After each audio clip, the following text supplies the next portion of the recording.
Doctor, இது எப்படி சாத்தியம்? என் குழந்தைக்கு 10 மாதங்கள் ஆகிவிட்டன, ஆனால் இன்னும் பிறக்கவில்லை. அட, உங்களுக்கு ஏதோ தவறான புரிதல் இருக்கிறது. இது நடக்க வாய்ப்பில்லை. நீங்கள் மாதங்களை எண்ணுவதில் தவறு செய்திருப்பீர்கள். நீங்கள் என்ன சொல்கிறீர்கள்? கர்ப்பமாக இருக்கும் ஒரு பெண் தன் மாதங்களை எண்ணுவதில் எப்படி தவறு செய்ய முடியும்? நான் சொல்கிறேன் அல்லவா, இப்போது எனக்கு ஸ்கேன் செய்யுங்கள்.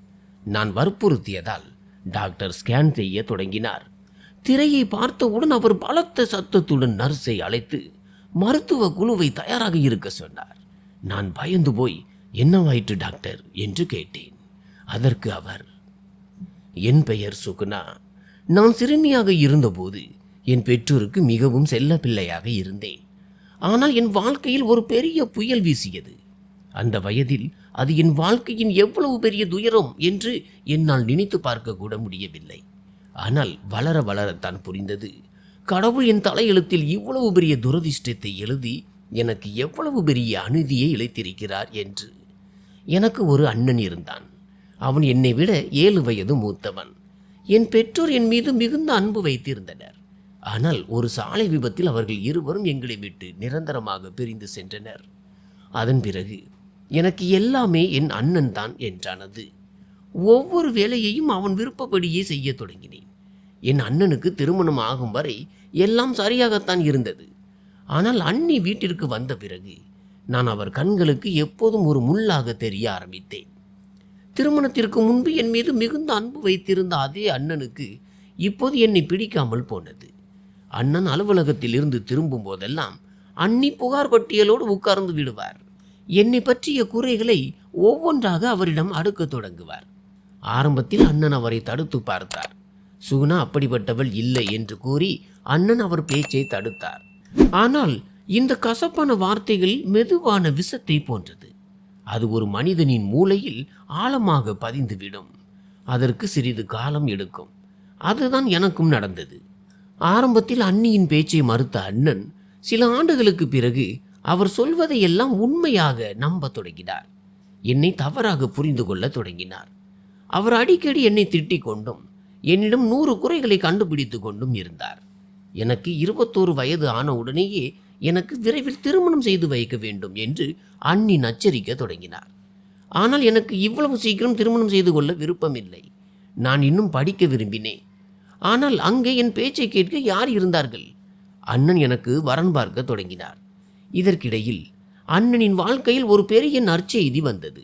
அவருக்கு தன் நிறுவனத்தின் சார்பாக அமெரிக்காவில் வேலை பார்க்கும் வாய்ப்பு கிடைத்தது. இதை கேட்டவுடன் அண்ணியின் கண்களில் பொன்னிற கனவுகள் மலரத் தொடங்கின. சுதந்திரம், பணம், சிறந்த வாழ்க்கை முறை இருக்கும் இவ்வளவு நவீனமான வாழ்க்கையை வாழ எந்த பெண் தான் விரும்ப மாட்டாள்? அதனால் இந்த வாய்ப்பை எந்த சூழ்நிலையிலும் நழுவ விட்டு விடாதீர்கள் என்று அண்ணி உடனே அண்ணனிடம் கூறினார். ஆனால் இப்போது மிகப்பெரிய தடையாக இருந்தது நான் தான். நான் இருக்கும்போது அண்ணனால் எப்படி அமெரிக்கா செல்ல முடியும்? எனவே ஆரம்பத்தில் எனக்காக மிகவும் நிதானமாக விசாரித்து வரன் பார்த்தவர்கள் இப்போது என்னை எப்படியாவது கட்டி கொடுத்துவிட்டு அவர்கள் நிம்மதியாக அமெரிக்காவில் குடியேற வேண்டும் என்பதற்காக அவசரமாக வரன் பார்க்க தொடங்கினர். புதிய இடத்தில் வேலையை தொடங்க வேண்டியிருந்ததால் அண்ணனுக்கு எனக்காக நேரில் சென்று வரன் பார்க்க நேரமில்லை. இந்த காரணத்தினால் அவர் ஒரு புரோக்கரிடம் அந்த பொறுப்பை ஒப்படைத்தார். ஒரு வாரத்திற்குள்ளேயே அவர் கிரீஸ் என்பவரின் வரனை கொண்டு வந்தார். ஒரே வாரத்தில் மிக சாதாரண முறையில் என் திருமணமும் முடிந்தது. திருமணத்திற்கு பிறகு அண்ணன் அண்ணியை அழைத்து கொண்டு நிரந்தரமாக அமெரிக்காவிற்கு சென்று விட்டார். உண்மையை சொல்ல போனால் ஆரம்பத்தில் அண்ணனின் நடத்தை எனக்கு மிகவும் வருத்தம் அளித்தது. ஆனால் என்னை இப்படி தனியாக விட்டு செல்லும் அண்ணனை பற்றி ஏன் கவலைப்பட வேண்டும் என்று எனக்கு நானே ஆறுதல் கூறிக்கொண்டேன். இனி யாருடன் வாழப்போகிறேனோ அவர்களை பற்றி மட்டுமே சிந்திக்க வேண்டும் என்று முடிவு செய்தேன். அண்ணன் அண்ணியுடன் நிரந்தரமாக சென்று விட்டார். அங்கு சென்ற பிறகு ஒரு முறை கூட என்னை பற்றி திரும்பி பார்க்கவில்லை. அவர் என்னிடம் பேசவும் முயற்சி செய்யவில்லை. என்னாலும் அவரிடம் பேச முடியவில்லை.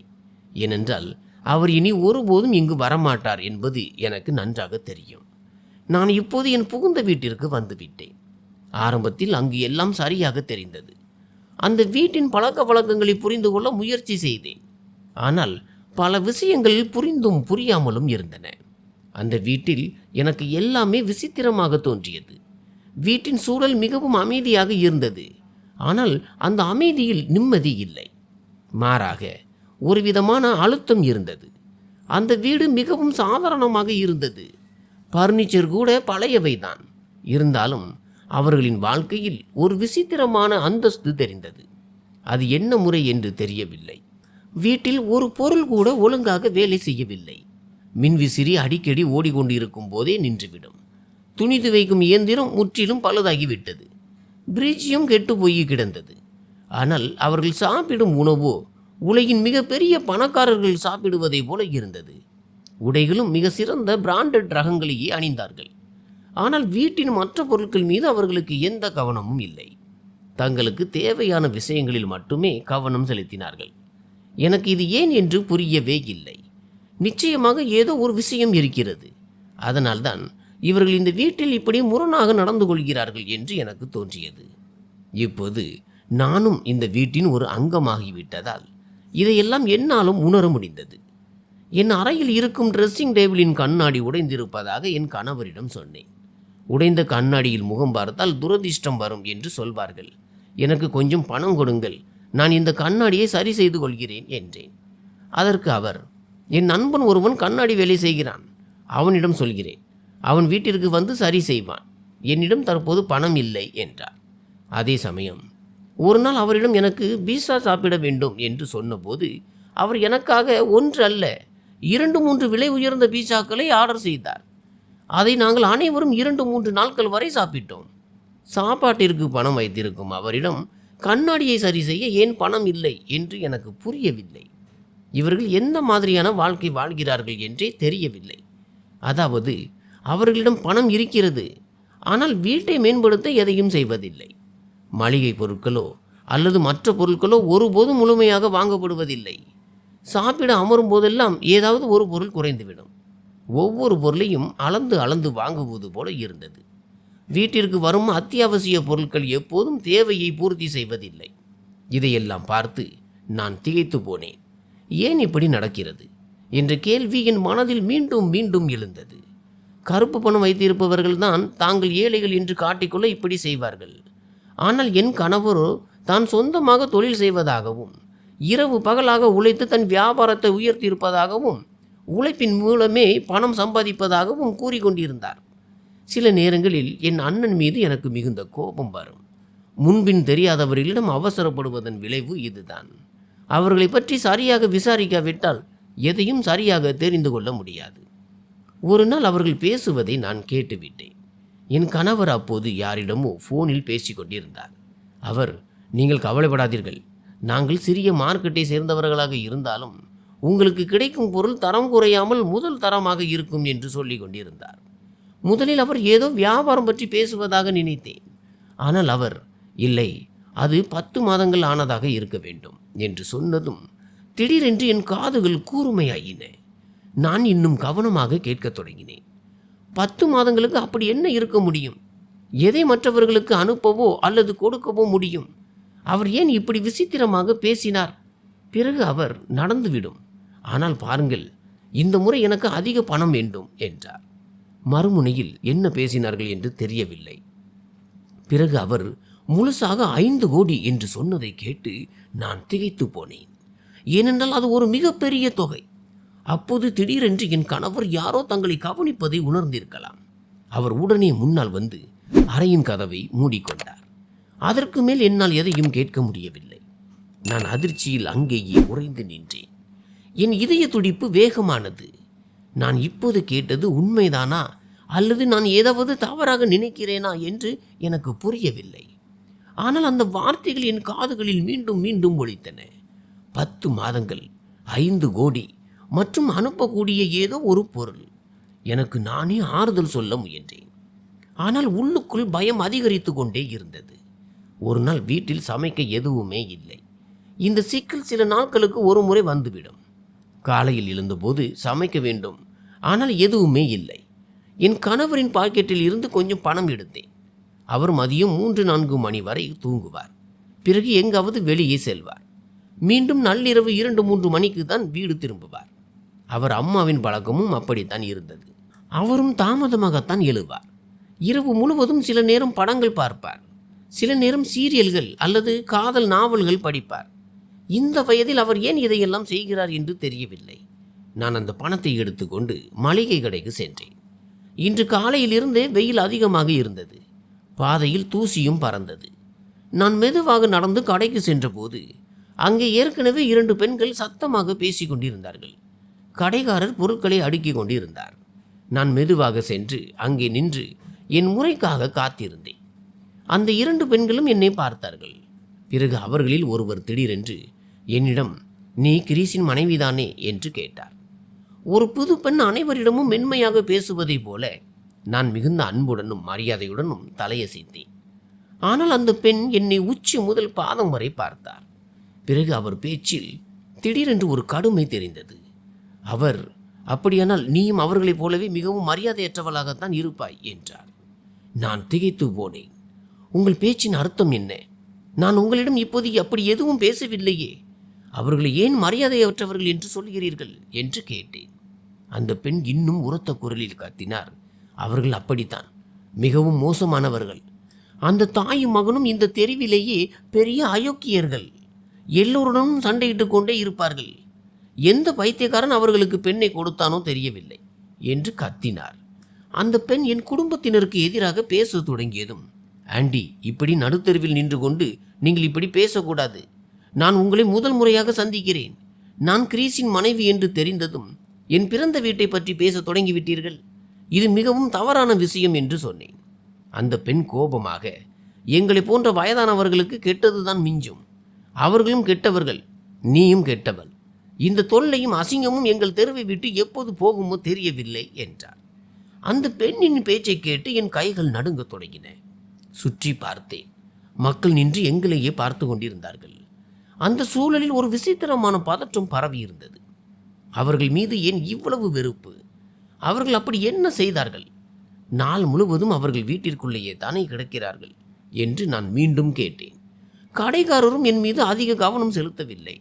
நான் ஜாமான் தரும்படி கேட்டதும் நான் அங்கிருந்து உடனே கிளம்ப வேண்டும் என்பது போல அவசரமாக ஒரு பையில் போட்டு என்னிடம் கொடுத்தார். நான் வெளியே வந்தபோது சிலர் கதவு ஓரம் நின்று என்னையே பார்த்து கொண்டு ரகசியமாக பேசிக்கொள்வதை கண்டேன். அந்த வீட்டில் எனக்கு திருமணம் நடந்திருக்கிறது என்பதற்காகவே அவர்கள் அப்படி பார்த்தார்கள். மக்கள் ஏன் இப்படி பார்க்கிறார்கள் என்று எனக்கு புரியவில்லை. அன்று இரவு மீண்டும் அவர்கள் பேசுவதை கேட்டேன். அது ஒரு சிறிய வீடு என்பதால் சத்தங்கள் அங்கே எதிரொலித்து கொண்டே இருக்கும். என் கணவர் சொல்லிக் கொண்டிருந்தார், "பார், இப்போதுதான் எனக்கு திருமணமாகி இருக்கிறது. என் புதிய திருமண வாழ்க்கையை சில நாட்களாவது என்னால் நிம்மதியாக வாழக்கூட முடியவில்லை." மறுபுறம் என் மாமியார் சொல்லிக் கொண்டிருந்தார், "இது ஒரு பேச்சா? எவ்வளவு கிடைக்கும் என்று நீ யோசித்துப்பார். உண்மையில் அவர்களின் பேச்சின் மைய கருத்து என்ன? அதில் ஏன் என்னை பற்றிய பேச்சு வருகிறது என்று எனக்கு புரியவில்லை." நான் என் அறையில் அமைதியாக அமர்ந்து சுவரில் காதுகளை ஒட்டி வைத்து கேட்டுக்கொண்டிருந்தேன். வீட்டின் ஒவ்வொரு அசைவும் தெளிவாக கேட்டது. என் கணவரின் குரல் மீண்டும் கேட்டது. அவர் சொன்னார், "நான் எல்லாவற்றையும் திட்டமிட்டு தான் திருமணம் செய்திருக்கிறேன். எனக்கு இன்னும் கொஞ்சம் காலம் வேண்டும்." உடனே என் மாமியார் உரத்த குரலில், "இது காலத்தை பற்றிய விஷயம் அல்ல. நிலைமையை சரியாக கையாளு, இல்லை என்றால் எல்லாம் பாழாகிவிடும்" என்றார். இதை கேட்டு நான் திகைத்து போனேன். இவர்கள் இருவரும் ஏன் என்னை பற்றி பேசுகிறார்கள்? நான் சம்பந்தப்பட்ட அந்த திட்டம் என்ன என்பதுதான் என் மூளையில் ஓடிக்கொண்டிருந்தது. சிறிது நேரத்திற்கு பிறகு அமைதி நிலவியது. ஆனால் அந்த அமைதி மிகவும் கனமாக தோன்றியது. நான் போர்வையினுள் என்னை மறைத்து கொண்டேன். ஆனால் தூக்கம் வரவில்லை. அந்த சத்தங்கள் என் மனதில் ஒலித்து கொண்டே இருந்தன. பிறகு நான் யோசிக்க தொடங்கினேன்.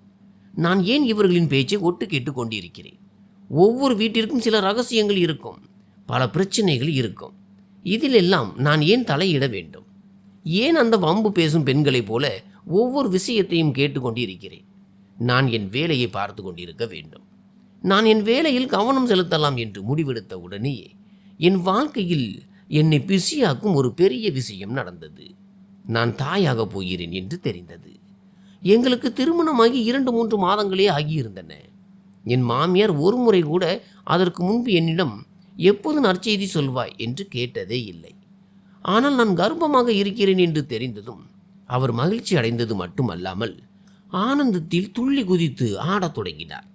இதுவரை அவர் இதை பற்றி ஒரு முறை கூட பேசவில்லை என்பதால் நான் ஆச்சரியப்பட்டேன். அதாவது எங்களுக்கு விரைவில் குழந்தை வேண்டும் என்று அவர் என் மீது எந்த அழுத்தமும் கொடுக்கவில்லை.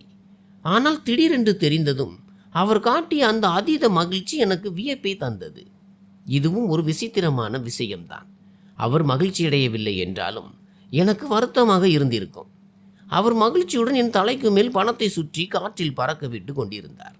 என் கணவருக்கு தெரிந்தபோது அவர் என் மாமியாரை விடவும் அதிக மகிழ்ச்சி அடைந்தார். அவர்கள் இருவரும் என்னை மிகவும் அக்கறையுடன் கவனிக்க தொடங்கினார்கள். முதல் நாளில் இருந்தே எனக்கு 9வது மாதம் தொடங்கிவிட்டது போல என்னை அவ்வளவு ஜாக்கிரதையாக பார்த்து கொண்டார்கள். ஒரு முறை டாக்டரிடம் சென்று பரிசோதனை செய்து கொள்ளலாம், எல்லாம் சரியாக இருக்கிறதா என்று உறுதி செய்து கொள்ளலாம் என்று நான் சொன்னேன். அதற்கு என் மாமியார், இதில் உறுதி செய்ய என்ன இருக்கிறது? குழந்தை உருவாகும் போது எப்படி இருக்கும் என்று எனக்கு நன்றாக தெரியும். இதற்காக டாக்டரிடம் போக வேண்டிய அவசியம் இல்லை என்றார். டாக்டர் தேவையில்லாத மருந்துகளை கொடுத்து விடுவார்கள். ஸ்கேன் செய்யும் போது வெளிவரும் கதிர்கள் குழந்தையின் ஆரோக்கியத்திற்கு மிகவும் கெடுதலானது. அது குழந்தையின் மீது படவே கூடாது. கடவுள் புண்ணியத்தில் எந்த பிரச்சனையும் வராது. அப்படியே ஏதேனும் சிக்கல் ஏற்பட்டால் பிறகு பார்த்து கொள்ளலாம். நாங்களே உன்னை அழைத்து செல்கிறோம். எப்படியும் இது முதல் குழந்தை தானே, முதல் பிரசவத்தில் அதிக பிரச்சனைகள் இருக்காது. இதை கேட்டதும் நான் அமைதியாகிவிட்டேன். நான் தாயாக போகிறேன் என்ற மகிழ்ச்சியில் இருந்த எனக்கு அவர்களின் சந்தோஷத்தை பார்த்து ஆச்சரியமாகவும் இருந்தது. சரி, சந்தோஷமாக இருக்கிறார்களே, அதுவே போதும் என்று நினைத்து கொண்டேன். இதற்கு பிறகு வீட்டின் சூழலே மாறிவிட்டது. எப்போதும் தன் அறையிலேயே இருக்கும் என் மாமியார் இப்போது அடிக்கடி என்னிடம் வரத் தொடங்கினார். சில நேரம் என் உணவை கவனிப்பார், சில நேரம் என்னை ஓய்வெடுக்கும்படி அறிவுறுத்துவார். என்னை அதிகமாக நடக்கவும் விடமாட்டார். ஓய்விடு, அங்குமிங்கும் அதிகமாக அலையாதே என்று சொல்லிக் கொண்டே இருப்பார். என் கணவரும் முன்பை விட அதிகமாக என் மீது அக்கறை காட்டினார். அவர் தாமதமாக வீட்டிற்கு வந்தாலும் உடனே அறைக்கு வந்து என் நலத்தை பற்றி விசாரிப்பார். ஆனால் அவர் கண்களில் ஒரு விசித்திரமான பதட்டம் தெரிந்தது. அது எனக்கு புரியவில்லை. இரவில் நான் படுத்திருக்கும் போது வீடு அமைதியாக இருக்கும்.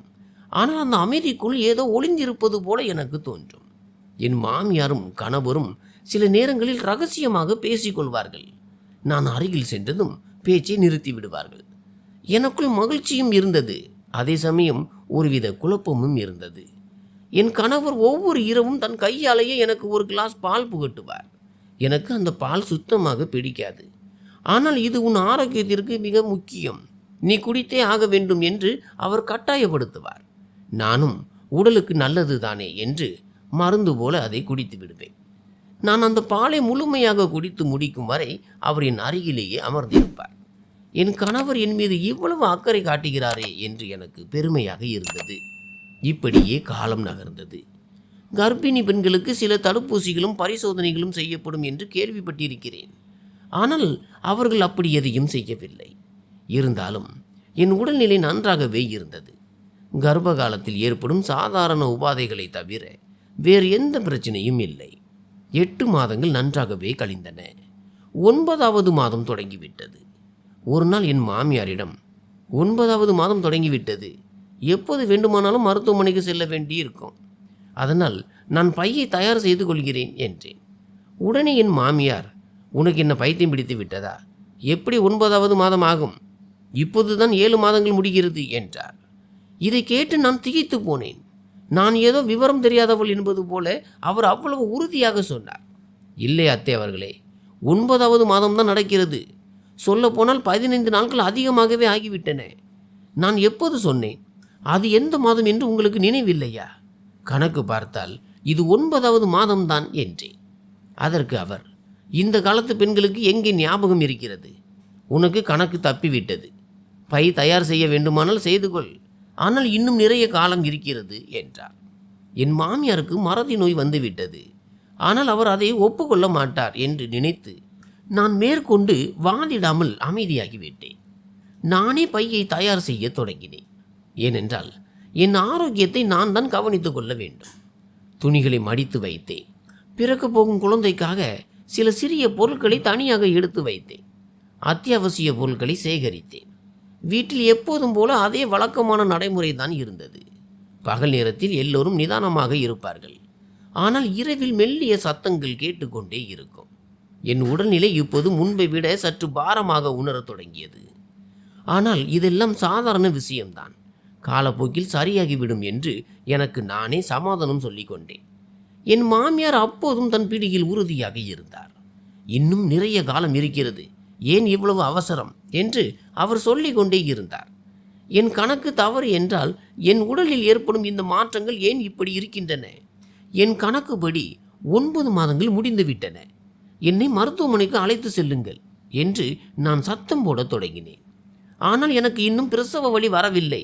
ஒருவேளை அறுவை சிகிச்சை செய்ய வேண்டி இருக்குமோ என்று நான் அஞ்சினேன். என் மாமியாரோ இப்போது அப்படி எதுவும் இல்லை என்று அதே சாக்கையே சொன்னார். என் கணவரும் நீ எண்ணுவதில் தவறு செய்து விட்டாய் என்றார். எனக்கே வழி எடுக்காததால் ஒருவேளை அவர்கள் சொல்வது சரியாக இருக்குமோ என்று எனக்கே என் மீது சந்தேகம் வரத் தொடங்கியது. இருந்தாலும் நான் என் கணவரிடம் விளக்க முயன்றேன். ஆனால் என் வயிற்றில் லேசான வலி இருக்கிறது, முன்பு இப்படி இருந்ததில்லை என்றேன். அதற்கு அவர், இது பிரசவத்தின் போது வரவேண்டிய அந்த வலி இல்லை என்றார். இல்லை, நான் சொல்வதை கொஞ்சம் கேளுங்கள் என்று நான் கெஞ்சியதும் அவர் என்னை ரகசியமாக ஒரு படுக்கை அருகே அழைத்து சென்று எனக்கு ஒரு மருந்தை கொடுத்து விட்டு, சுகுணா, இன்னும் நிறைய நேரம் இருக்கிறது என்றார். அவர் ஏன் இப்படி பேசுகிறார் என்று எனக்கு ஆச்சரியமாக இருந்தது. நான் எண்ணுவதில் தவறு செய்திருந்தாலும் இப்போது 9வது மாதமாவது தொடங்கி இருக்கும் அல்லவா? நான் என் அறைக்கு திரும்பிய போது மிகவும் கவலையடைந்தேன். எல்லாம் முன்பை விட குழப்பமாக தெரிந்தது. என் கணவரின் பேச்சும் எனக்கு விசித்திரமாக தோன்றியது. அவருடைய உடல் மொழியில் ஒருவித பதற்றம் தெரிந்தது. அவர் எதையோ மறைப்பது போல தோன்றியது. என் மாமியாரும் ஒவ்வொரு முறையும் இன்னும் நிறைய நேரம் இருக்கிறது, அவசரம் ஏதுமில்லை என்று கூறி அதை நான் நம்ப வேண்டும் என்பதில் உறுதியாக இருந்தார். ஒவ்வொரு நாளும் என் உடலில் ஏற்படும் மாற்றங்களையும் என் நிலையையும் நான் உணர்ந்து கொண்டிருந்தேன். நேரம் அப்படியே நின்று விட்டது போல தோன்றியது. 1-2 முறை எனக்கு மீண்டும் பலமான வலி ஏற்பட்டது. என்னை மருத்துவமனைக்கு அழைத்து செல்லுங்கள், இந்த வலி முன்பு போல் இல்லை என்று மீண்டும் என் கணவரிடம் சொன்னேன். ஒவ்வொரு முறையும் ஒரு விசித்திரமான வலி வந்துவிட்டு பிறகு நின்றுவிடும். ஆனால் என் கணவர் என்னை எந்த ஒரு பெரிய டாக்டரிடமும் அழைத்து செல்லவில்லை. மாறாக ஒரு நாட்டு வைத்தியரிடமேயே அழைத்து சென்றார். அந்த வைத்தியரும் என்னை பார்த்துவிட்டு, இன்னும் நிறைய காலம் இருக்கிறது, இப்போது ஒன்றும் ஆகாது, நீ பயப்பட தேவையில்லை என்றே கூறினார். ஒரு நாள் நான் என் வீட்டின் மொட்டை மாடியில் நின்று கொண்டிருந்தேன். லேசான காற்று வீசிக்கொண்டிருந்தது. தெருவில் அமைதி நிலவியது. நான் சில துணிகளை காய போட்டு கொண்டிருந்தேன். அப்போது எதிர் வீட்டு பெண்மணி என்னை பார்த்தார்.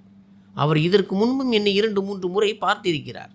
ஆனால் ஒருபோதும் பேசியதில்லை. இன்று அவர் திடீரென்று பேசினார். ஏய் பெண்ணே, நீ எங்கே வந்து சிக்கி கொண்டாய்? நீ என்ன பைத்தியமா? நான் உன்னை எவ்வளவு காலமாக பார்த்து கொண்டிருக்கிறேன். இந்நேரம் உனக்கு குழந்தை பிறந்திருக்க வேண்டுமே. நான் அவரை பார்த்து, காலம் இன்னும் கனியவில்லை என்று அவர்கள் சொல்கிறார்கள் என்றேன். அந்த பெண் உடனே தீவிரமாகி, அவர்கள் பேச்சை நம்பாதே, இது ஒன்றும் விளையாட்டான விஷயம் அல்ல, உடனே மருத்துவமனைக்கு செல், இல்லையென்றால் நீ பெரிய ஆபத்தில் சிக்கிக் கொள்வாய் என்றார். இவர்களின் நடவடிக்கைகள் இப்படி இருக்கும் என்று எனக்கு தெரியவில்லை. நான் அவரிடம், இந்த தெருவே இப்படித்தான் பேசுகிறது, ஆனால் யாரும் எனக்கு உண்மையை சொல்ல மாட்டேங்கிறார்களே என்றேன். நாங்கள் ஏன் வம்பில் சிக்க வேண்டும் என்று கூறிய அவர் சிறிது நேரம் என்னை அமைதியாக பார்த்துவிட்டு, ஒன்று மட்டும் ஞாபகம் வைத்துக்கொள், இந்த வீட்டிற்கு வந்த முதல் பெண் நீ அல்ல என்றார். இதை கேட்டதும் எனக்கு பலமான அதிர்ச்சி ஏற்பட்டது. நான் உடனே, நீங்கள் என்ன சொல்கிறீர்கள்? என் கணவருக்கு ஏற்கனவே திருமணம் ஆகிவிட்டதா என்று கேட்டேன். எனக்கு தெரியாது என்று அவர் மழுப்பினார். நான் மீண்டும், ஏன் முழு உண்மையை சொல்லாமல் என் மனதில் சந்தேகத்தை உண்டாக்குகிறீர்கள்? உங்கள் வீட்டில் பெண் பிள்ளைகள் இருந்தால் அவர்களை இப்படிப்பட்ட நிலையில் விட்டு விடுவீர்களா என்று கேட்டேன். அந்த பெண் சிறிது நேரம் மௌனமாக இருந்தார். கடவுள் புண்ணியத்தில் என் மகள்களுக்கு இப்படி ஒரு நிலை வரக்கூடாது. ஆனால் நீ ஒன்று புரிந்து கொள்ள வேண்டும், சுவர்களுக்கும் காதுகள் உண்டு. உன் கணவரை கண்டு இந்த தெருவே பயப்படுகிறது. அவர் பெரிய செல்வாக்கு உள்ளவர் என்பதால் அல்ல, அவர் பேச தொடங்கினால் யாரையும் எதையும் பொருட்படுத்த மாட்டார் என்பதால். எனக்கு பெண் பிள்ளைகள் இருப்பதால் என்னால் முழு உண்மையை சொல்ல முடியாது. ஆனால் ஒன்று மட்டும் சொல்கிறேன், மருத்துவமனைக்கு செல். உன்னிடம் பணம் இல்லை என்றால் இதை வைத்துக்கொள் என்று கூறி உடனே என் கையில் 3000 பணத்தை கொடுத்தார். அந்த பணத்தை பார்த்ததும் நான் மௌனமானேன். ஏதோ ஒன்று தவறாக நடக்கிறது. நான் உண்மையை அறிய வேண்டும் என்று முதல் முறையாக என் மனம் உறுதியாக எண்ணியது. இப்போது என்னிடம் பணம் இருந்தது. ஆனால் என்னுள் துணிச்சல் இல்லை. மளிகை கடை வரை செல்ல மட்டுமே எனக்கு அனுமதி இருந்தது. ஒரு நாள் சாமான்கள் வாங்கும் சாக்கில் அந்த கடைக்கு சென்று, திருமணம் செய்து நான் வந்திருக்கிறேனே, அந்த வீட்டை பற்றி உங்களுக்கு தெரியுமா என்று கேட்டேன். தெரியும் என்றார் அவர். அவர்களை பற்றி ஏதாவது சொல்லுங்கள், யாரும் எனக்கு எதையும் சொல்ல மாட்டேங்கிறார்கள் என்றேன். அந்த கடையில் வேலை செய்யும் ஒரு சிறுவன் இருந்தான். அவன் என் தம்பியை போல தெரிந்தான்.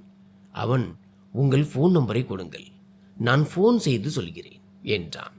அவனும் என் கணவருக்கு பயப்படுவது போல எனக்கு தோன்றியது. நான் என் நம்பரை கொடுத்துவிட்டு எந்த நேரத்தில் ஃபோன் செய்ய வேண்டும் என்று சொன்னேன். அவன், நான் ஃபோன் செய்ய மாட்டேன், ஒரு மெசேஜ் அனுப்புகிறேன், அதை படித்துவிட்டு உடனே அழித்து விடுங்கள். என் பெயர் தெரிந்தால் நான் தேவையில்லாமல் சிக்கலில் மாட்டிக்கொள்வேன் என்றான். நான் சரி என்று கூறிவிட்டு அவன் மெசேஜுக்காக காத்திருக்க தொடங்கினேன். வீட்டிற்கு வந்த பிறகு நாள் முழுவதும் பதற்றமாகவே இருந்தேன். ஒவ்வொரு சத்தத்திற்கும் என் காதுகள் கூர்மையாயின. இன்று ஏதோ ஒரு உண்மை தெரிய போகிறது என்று என் இதயம் சொல்லிக் கொண்டே இருந்தது. அதே சமயம் தெரிய போகும் உண்மை எப்படி இருக்குமோ என்ற பயமும் இருந்தது. இரவு வந்ததும் வீட்டில் மீண்டும் அமைதி நிலவியது. நான் என் அறைக்கு சென்றேன். கணவரும் நீண்ட நேரமாக வெளியே சென்றிருந்தார். நான் அறையில் தனியாக அமர்ந்து மீண்டும் மீண்டும் போனையே பார்த்து கொண்டிருந்தேன். எப்போது மெசேஜ் வரும் என்று காத்திருந்தேன். சிறிது நேரத்திற்கு பிறகு என் போனுக்கு மெசேஜ் வந்தது. அந்த தருணத்திற்காக நான் பயந்து கொண்டும் காத்து கொண்டும் இருந்தேன். நான் அந்த முழு மெசேஜையும் படித்த போது என் கைகள் நடுங்க தொடங்கின.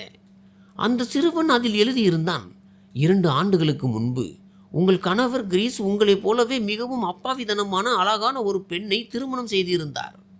திருமணமான சில மாதங்களிலேயே அவர் தாயாக போகும் செய்தி தெரிந்தது. அந்த நேரத்தில் இவர்களை பற்றி யாருக்கும் அதிகமாக தெரியாது. தெருவில் இருக்கும் மற்றவர்களைப் போல சாதாரண மனிதர்களாகவே தெரிந்தார்கள். அந்த பெண்ணும் கர்ப்பமாக இருந்தார். ஆனால் ஒரு நாள் இவர்கள் வீட்டிற்கு போலீசாரும் மீடியாக்களும் வந்தார்கள். அந்த பெண்ணின் குழந்தை எங்கே மாயமாகிவிட்டது என்று தெரிய வந்தது. ஊடகங்கள் இந்த செய்தியை பெரிதாக்கின. ஆனால் இவர்களோ, இது எங்கள் வீட்டு விஷயம், இதில் யாரும் தலையிட தேவையில்லை என்று திமிராக பதில் சொன்னார்கள். அந்த குழந்தை எங்கே போனது என்று நீங்கள் கேட்கலாம். குழந்தை மாயமாகி இருந்ததால் ஒருவேளை அவர்கள் அந்த குழந்தையை எடுத்து யாருக்கும் விற்று விட்டார்கள் அல்லது கொடுத்து விட்டார்கள் என்பதுதான் விஷயம். இதையே தான் ஊர் முழுவதும் பேசிக்கொண்டார்கள். அன்று முதல் அவர்கள் வீடு அவப்பெயருக்கு உள்ளானது. போலீஸ், மீடியா என எல்லாம் வந்த பிறகு அந்த பெண்ணின் வீட்டாரும் வந்து கேட்டபோது இவர்களுடன் பெரிய சண்டை நடந்தது.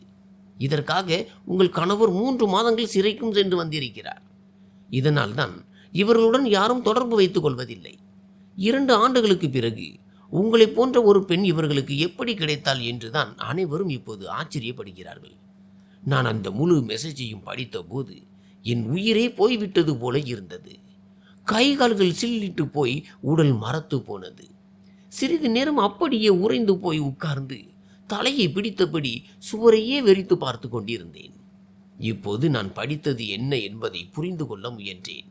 போலீஸ், மீடியா, அவப்பெயர் மற்றும் அந்த பெண்ணுக்கு இழைக்கப்பட்ட கொடுமை என எல்லாம் என் மூளையில் சுழன்றன. இதெல்லாம் பொய்யாக இருக்கக்கூடாதா என்று நான் ஏங்கினேன். ஆனால் உள்ளுக்குள் பயம் அதிகரித்து கொண்டே இருந்தது. போனை கையில் பிடித்து கொண்டு மீண்டும் மீண்டும் அந்த மெசேஜை படித்தேன். ஒவ்வொரு முறையும் என் இதயம் பாரமானது. இப்போது என் முன்னே இருந்த ஒரே வழி என் கணவரிடம் இதை பற்றி பேசுவதுதான். ஆனால் நேரடியாக கேள்வி கேட்கும் துணிச்சல் என்னிடம் இல்லை. ஏற்கனவே அந்த வீடு எனக்கு விசித்திரமாக தெரிந்தது. இப்போது இந்த விஷயம் என் மனசுமையை இன்னும் அதிகரித்தது. ஒரு நாள் என் கணவர் நல்ல மனநிலையில் இருந்தார். வீட்டில் கலகலப்பாக பேசிக்கொண்டும் மென்மையான தொனியில் பழகி கொண்டும் இருந்தார். நான் சமையலறையில் வேலை செய்து கொண்டே அந்த சூழலை பயன்படுத்தி அவரிடம் பேச்சோடு பேச்சாக கேட்டேன், உங்கள் வாழ்க்கையில் வந்த முதல் பெண் நான் தானே? என் கேள்வி அவரை அதிர வைத்தது போல தெரிந்தது. அவர் உடனே என்னை திரும்பி பார்த்தார். பிறகு லேசாக புன்னகைத்து, உனக்கு என்ன சந்தேகம்? நீ முதலாவது இல்லை என்றால் வேறு யார் என்று நீ நினைக்கிறாய் என்றார். நான் உடனே பேச்சை மாற்றி, இல்லை, சும்மா கேட்டேன். பெண்களுக்கு இது போன்ற சந்தேகங்கள் வருவது இயல்புதானே என்றேன்.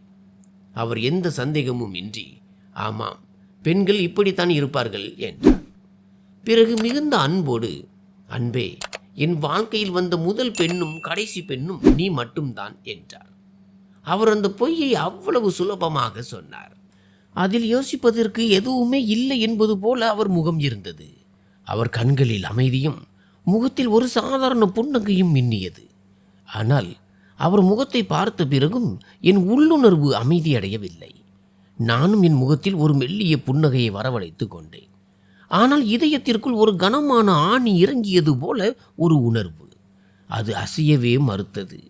நான் என் பார்வையை தாழ்த்தி கொண்டு மௌனமானேன். என்னை தேற்றிக்கொள்ள முயன்றேன். ஆனால் அந்த சிறுவனின் மெசேஜும் அந்த பக்கத்து வீட்டு பெண்ணின் வார்த்தைகளுமே என் மூளையில் சுழன்று கொண்டிருந்தன. அன்று இரவே நான் ஒரு முடிவெடுத்தேன். மறுநாள் காலை மீண்டும் அந்த மளிகை கடைக்கு செல்ல வேண்டும் என்று நினைத்தேன். அதனால் யாரிடமும் எதையும் சொல்லவில்லை. நான் இவையெல்லாம் விசாரிப்பது வீட்டில் யாருக்காவது தெரிந்து விடுமோ என்று எனக்கு பயமாக இருந்தது. யாரோ எப்போதும் என் ஃபோனை கண்காணித்து கொண்டே இருப்பது போல எனக்கு தோன்றியது.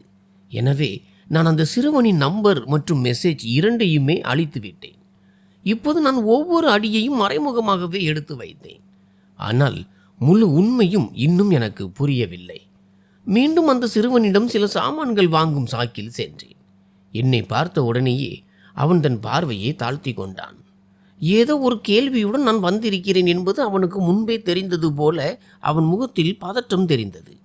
அவன் உடனே, என்னை மன்னித்து விடுங்கள், நான் ஏற்கனவே உங்களுக்கு மிகவும் பயந்து கொண்டேதான் மெசேஜ் செய்தேன் என்றான்.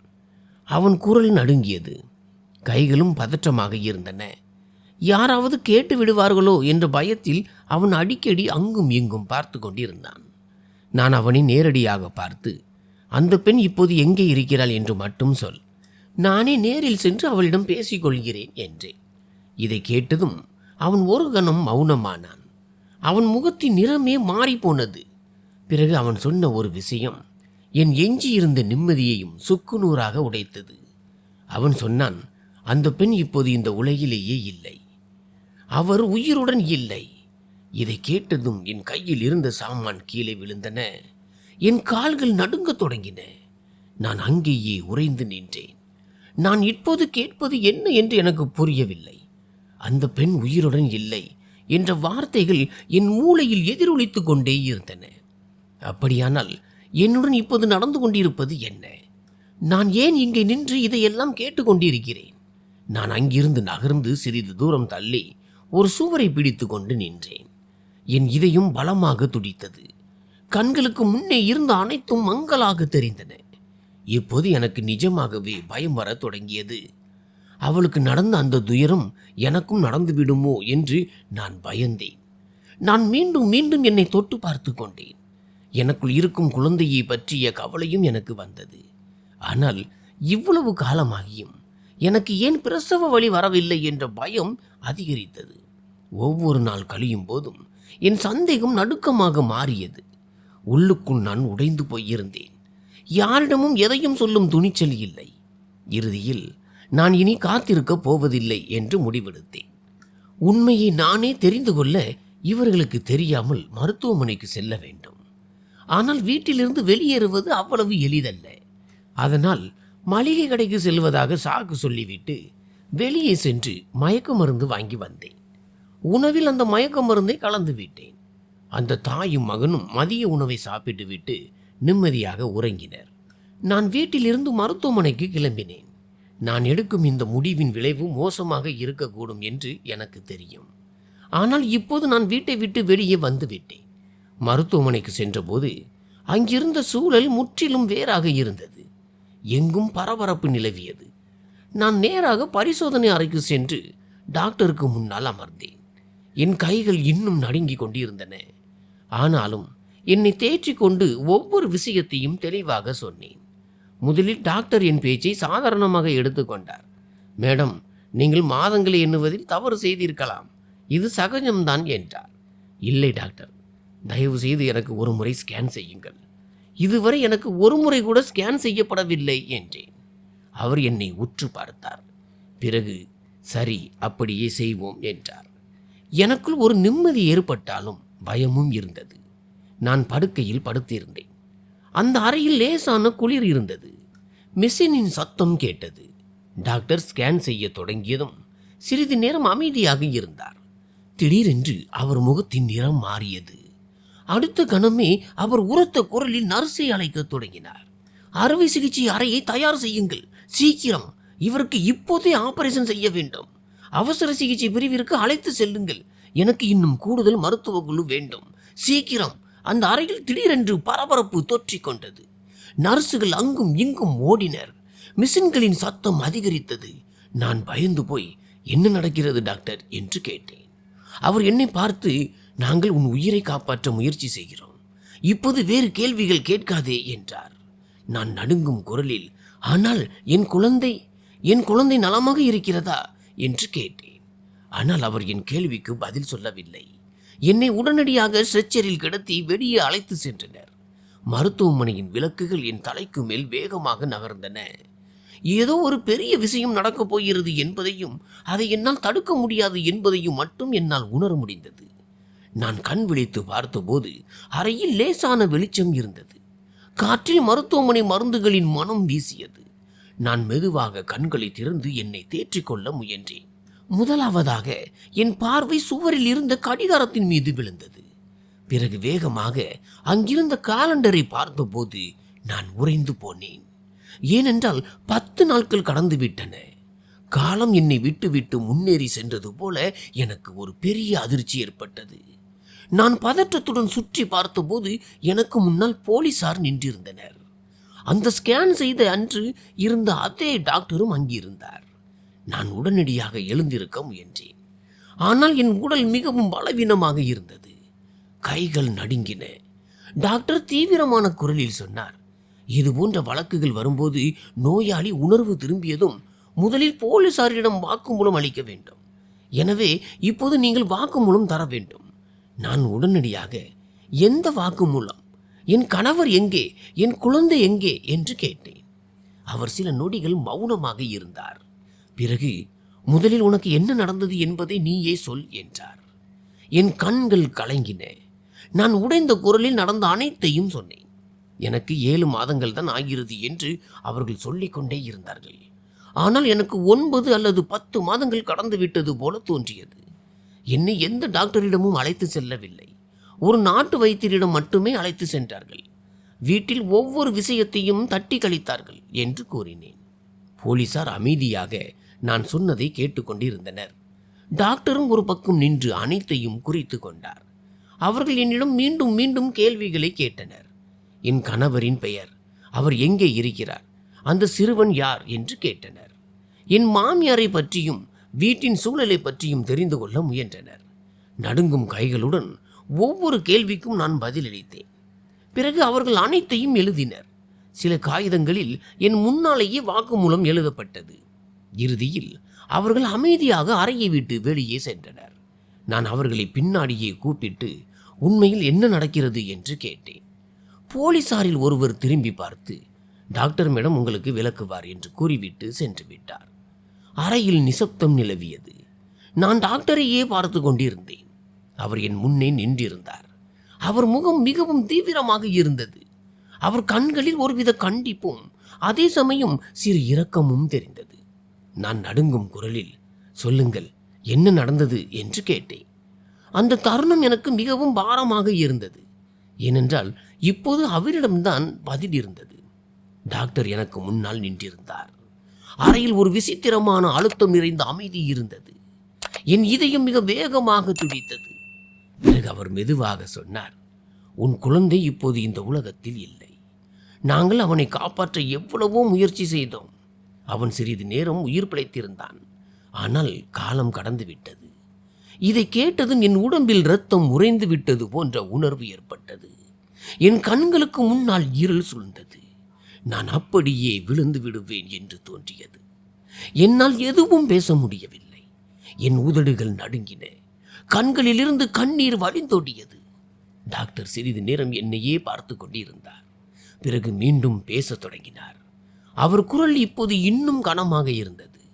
அவர் சொன்னார், உன் கணவரும் உன் மாமியாரும் போலீஸ் காவலில் இருக்கிறார்கள். நான் உடனடியாக தலையை உயர்த்தி அவரை பார்த்தேன். என் மூளையினால் எதையும் புரிந்து கொள்ள முடியவில்லை. பிறகு அவர் சொன்ன இன்னொரு விஷயம் என்னை உள்ளுக்குள் சிதைத்து விட்டது. உன் கணவன் உன்னை விவாகரத்து செய்ய போவதாகவும் பேசிக்கொண்டிருந்தான் என்றார் அவர். இதை கேட்டபோது என் உலகமே சிதறிவிட்டது போல உணர்ந்தேன். நான் நடுங்கும் குரலில், இது எப்படி சாத்தியம்? அவர்கள் என் குழந்தைக்கு என்ன செய்தார்கள்? உண்மையில் என்னதான் நடந்தது என்று கேட்டேன். டாக்டர் ஒரு பெருமூச்சு விட்டு மெதுவாக ஒவ்வொன்றையும் சொல்லத் தொடங்கினார். அவர் ஒவ்வொரு வார்த்தையையும் மென்மையாகவும் அதே சமயம் உண்மையுடனும் சொல்லிக் கொண்டிருந்தார். நான் ஒவ்வொரு சொல்லுக்கும் உடைந்து போய் கொண்டிருந்தேன். என் வாழ்க்கை இவ்வளவு பயங்கரமாக எப்படி மாறியது என்று நான் யோசித்துக் கொண்டிருந்தேன். என் குழந்தை இல்லை என்ற அதிர்ச்சியில் நான் இன்னும் இருந்தேன். என் கண்கள் மீண்டும் மீண்டும் கலங்கின. என் உடல் மரத்து போனது. பிறகு டாக்டர் நிதானமாக சொன்னார், உன் கணவனும் உன் மாமியாரும் சாதாரண ஆட்கள் கிடையாது. அவர்கள் சட்டவிரோதமான சர்வதேச கும்பலின் ஒரு அங்கமாக இருந்தார்கள். நான் அவரை பார்த்தேன். என் இதயம் இன்னும் வேகமாக துடிக்க தொடங்கியது.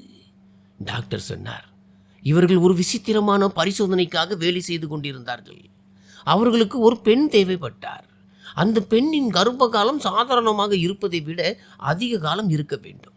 அதாவது சுமார் 11 மாதங்கள் வரை. அந்த நிலையில் குழந்தை உயிரோடு இருக்க வேண்டும். நான் நடுங்கிக் கொண்டே, ஆனால் அப்படி நடக்காதே என்றேன். அதற்கு டாக்டர், பொதுவாக அப்படி நடக்காது. ஆனால் சிலர் இதை வலுக்கட்டாயமாக ஒரு பரிசோதனை போல செய்ய முயற்சிப்பார்கள் என்றார். பிறகு அவர் சொன்னார், உனக்கு கொடுக்கப்பட்ட மருந்துகள் சாதாரண மருந்துகள் கிடையாது. அது ஒரு விதமான ரசாயனம். அதை உன் கணவன் இரவில் பாலில் கலந்து உனக்கு கொடுத்து வந்திருக்கிறார். இதை கேட்டதும் நான் அதிர்ச்சி அடைந்தேன். அவர் ஏன் எனக்கு தனியாக பால் கொடுத்தார் என்பது இப்போது எனக்கு புரிந்தது. அவர் என்னை அக்கறையாக கவனித்துக் கொள்வதாக நான் நினைத்திருந்தேன். என் கைகள் நடுங்கின. அவர் ஏன் இப்படி செய்தார் என்று கேட்டேன். அதற்கு டாக்டர், அவர்களுக்கு ஒரு பெரிய டீல் கிடைத்திருந்தது. சுமார் 5 கோடி ரூபாய். வழக்கத்திற்கு மாறான சூழ்நிலையில் பிறக்கும் ஒரு குழந்தையை கண்காணிப்பதே அவர்களின் நோக்கமாக இருந்தது என்றார். பிறகு டாக்டர் சொன்னார், கர்ப்ப காலத்தில் ஒரு பெண்ணின் உடலில் பல மாற்றங்கள் ஏற்படும். இரத்த ஓட்டம், ஹார்மோன்கள் மற்றும் உடலின் வளர்ச்சி வேகம் எடுக்கும். இந்த நேரத்தில் உடலில் ஒரு சிறப்பு செயல்முறை நடப்பதாக சில விஞ்ஞானிகள் நம்புகிறார்கள். அதை அவர்கள் CPH4 என்று அழைக்கிறார்கள். நான் அது என்ன என்று கேட்டேன். அதற்கு டாக்டர், அது நிரூபிக்கப்பட்ட விஷயம் அல்ல, வெறும் ஒரு கோட்பாடு தான் என்றார். இதை கட்டுப்படுத்த முடிந்தால் உடல் குணமடைவதையும் வளர்ச்சியையும் புரிந்து கொள்ள முடியும் என்று அவர்கள் நினைத்தார்கள். அதற்காகத்தான் அவர்கள் உன் உடலை பயன்படுத்தி கொண்டனர். இதை கண்காணிப்பதே அவர்களின் நோக்கமாக இருந்தது. நான் நடுங்கிக் கொண்டே, அப்படியானால் என் குழந்தைக்கு என்ன ஆனது என்று கேட்டேன். டாக்டர் தலையை தாழ்த்தி கொண்டு சொன்னார், குழந்தை உயிரோடு தான் இருந்தது. ஆனால் அது மிகவும் பலவீனமாகிவிட்டது. ஏனென்றால் அது வலுக்கட்டாயமாக ஒரு அசாதாரண முறையில் வளர்க்கப்பட்டது.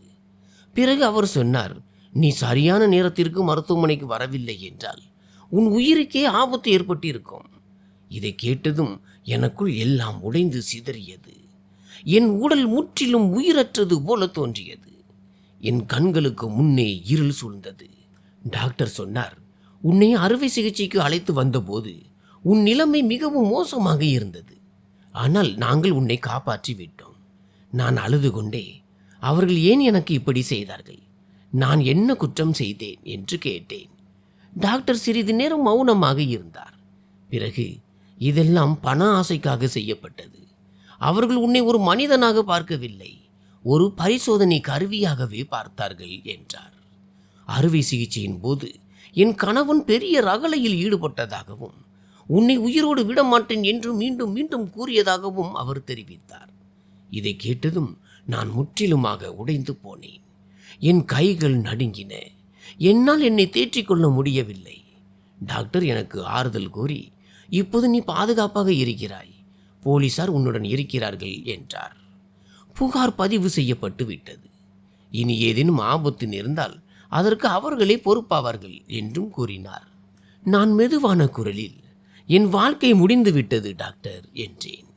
அவர் உடனடியாக, அப்படி சொல்லாதே, நீ உயிரோடு இருக்கிறாய், உனக்கு முன்னால் இன்னும் ஒரு முழு வாழ்க்கையே இருக்கிறது என்றார். அறையில் மீண்டும் நிசப்தம் நிலவியது. வெளியே இருந்து மெல்லிய காற்றின் சத்தம் கேட்டது. என் உலகம் முழுவதுமாக மாறிவிட்ட அந்த தருணத்தை நான் உணர்ந்து கொண்டிருந்தேன். நீ உயிரோடு இருப்பது ஒரு அதிசயத்திற்கு சமம் என்று டாக்டர் கூறினார். அவர் சொன்னதை கேட்டு நான் மௌனமானேன். இப்போது எனக்குள் முன்பு இருந்த அந்த பதற்றம் இல்லை. ஆனால் ஒரு ஆழ்ந்த சோர்வு இருந்தது. நான் எல்லாவற்றையும் இழந்துவிட்டது போலவும் சிதறி போன என்னை மீண்டும் ஒன்று சேர்க்க முயற்சிப்பது போலவும் உணர்ந்தேன். நான் டாக்டரிடம், இனி நான் என்ன செய்வேன்? என் வாழ்க்கை முற்றிலுமாக மாறிவிட்டது என்று கேட்டேன். அதற்கு அவர், இப்போது நீ ஒரு பாதுகாப்பான இடத்திற்கு செல்ல வேண்டும். அங்கே உனக்கு உடல் ரீதியாக மட்டுமல்லாமல் மன ரீதியாகவும் வலிமை அளிக்கப்படும் என்று விளக்கினார். சில நாட்களுக்கு பிறகு நான் மகளிர் காப்பகத்திற்கு அனுப்பி வைக்கப்பட்டேன். அந்த இடம் மருத்துவமனையில் இருந்து மாறுபட்டிருந்தது. அங்கு சூழல் அமைதியாக இருந்தது. அனைத்தும் சரியான முறையில் நடந்தன. அங்கிருந்த ஒவ்வொரு பெண்ணும் தங்கள் வாழ்க்கையை மீண்டும் கட்டமைக்க முயற்சி செய்து கொண்டிருந்தனர். நான் அங்கு முதலில் சென்றபோது மிகவும் அமைதியாக இருந்தேன். யாரிடமும் அதிகமாக பேச மாட்டேன். ஒரு மூலையில் அமர்ந்து அனைவரையும் பார்த்து கொண்டிருப்பேன். மெதுவாக அங்கிருந்த நடைமுறைகளை புரிந்து கொள்ள தொடங்கினேன். காலையில் சரியான நேரத்திற்கு எழ வேண்டும். உணவிற்கென்று ஒரு நியதி இருந்தது. சில பெண்கள் தையல் கற்றுக்கொண்டிருந்தனர். சிலர் கம்ப்யூட்டர் வகுப்பிற்கு சென்றனர். சிலர் மீண்டும் படிக்க தொடங்கினர். நானும் என்னை பிஸியாக வைத்துக் கொள்ள தொடங்கினேன். முதலில் தையல் கற்றேன். பிறகு கல்வி வகுப்புகளுக்கு செல்ல தொடங்கினேன். ஆரம்பத்தில் எல்லாம் கடினமாக தெரிந்தது. ஆனால் அங்கிருந்த சூழல் என்னை மெதுவாக மாற்றியது. என் வாழ்க்கை வெறும் துயரத்துடன் முடிந்து விடவில்லை. அதற்கு அப்பாலும் நிறைய இருக்கிறது என்பதை முதல் முறையாக உணர்ந்தேன். மறுபுறம் என் மாமியார் மற்றும் கணவருக்கு எதிரான சட்ட நடவடிக்கைகள் நிறைவடைந்தன. அவர்கள் மீதான குற்றச்சாட்டுகள் நிரூபிக்கப்பட்டன. அக்கம் பக்கத்தினரின் சாட்சியம், என் வாக்குமூலம் மற்றும் டாக்டரின் அறிக்கை அந்த வழக்கை வலுவாக்கியது. சட்டப்படி அவர்களுக்கு தண்டனை கிடைத்துவிட்டது. இனி அவர்களால் யாருடைய வாழ்க்கையையும் சீரழிக்க முடியாது என்று எனக்கு தெரிவிக்கப்பட்டது. இதை கேட்டபோது எனக்கு மகிழ்ச்சியோ கோபமோ வரவில்லை. ஒரு கனமான கதவு நிரந்தரமாக மூடப்பட்டது போன்ற உணர்வே ஏற்பட்டது. சில நாட்களுக்கு பிறகு என் கணவர் விவாகரத்து பத்திரங்களை அனுப்பினார். நானும் அதில் கையெழுத்திட்டேன். இப்போது அவரிடமிருந்து நான் பிரிந்து விட்டேன். இதை கண்டு என் மனதில் எந்த உணர்ச்சியும் எழவில்லை. ஏனென்றால் மனதளவில் நான் ஏற்கனவே அவரிடமிருந்து பிரிந்து விட்டேன். இப்போது என் வாழ்க்கை என் கையில் இருந்தது. அதுவே எனக்கு மிகப்பெரிய உண்மை.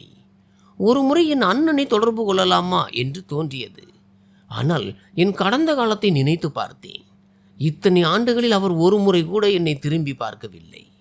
நான் என்ன நிலையில் இருப்பேன் என்று ஒரு நிமிடம் யோசித்திருப்பாரா? இல்லை.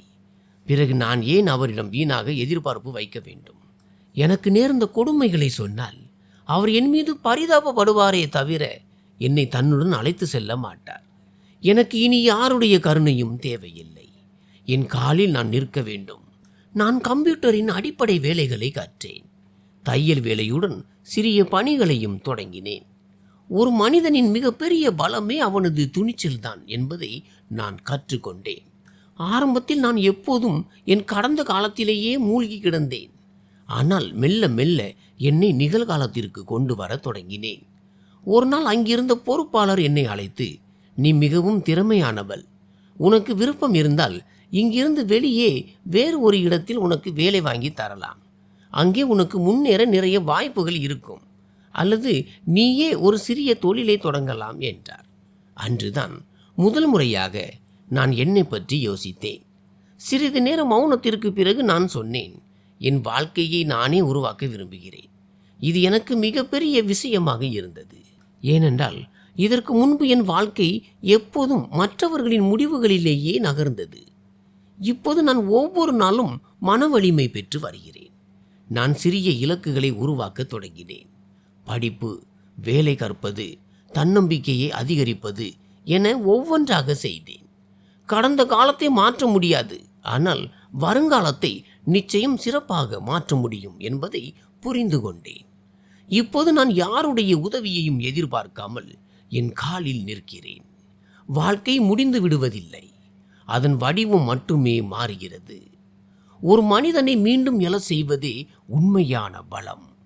இப்போது என் வாழ்க்கை என் கையில் இருக்கிறது. அதுவே எனக்கு மிகப்பெரிய வெற்றி. வாழ்க்கை ஒரு முறைதான் கிடைக்கிறது, ஆனால் மக்கள் அதை சாதாரணமாக வாழ்ந்து முடித்து விடுகிறார்கள். எனக்கு வாழ்க்கை இரண்டாவது முறை கிடைத்திருப்பதாக சொல்வது தவறாகாது. இப்போது இதை சரியான முறையில் வாழ விரும்புகிறேன். சூழ்நிலைகள் எவ்வளவு கடினமாக இருந்தாலும் ஒரு மனிதனிடம் துணிச்சல் இருந்தால் அவன் மீண்டும் எழுந்து நிற்க முடியும் என்பதை நான் புரிந்து கொண்டேன். என் வாழ்க்கை வெறும் கதையாக மட்டும் இல்லாமல் மற்றவர்கள் கற்றுக்கொள்ளும் ஒரு பாடமாக இருக்க வேண்டும் என்று விரும்புகிறேன். இன்று நான் கண்ணாடியில் என்னை பார்க்கும்போது உடைந்து போன பின்பும் மீண்டும் எழுந்து நின்ற ஒரு வலிமையான பெண்ணை காண்கிறேன். இந்த கதை முற்றிலும் கற்பனையானது.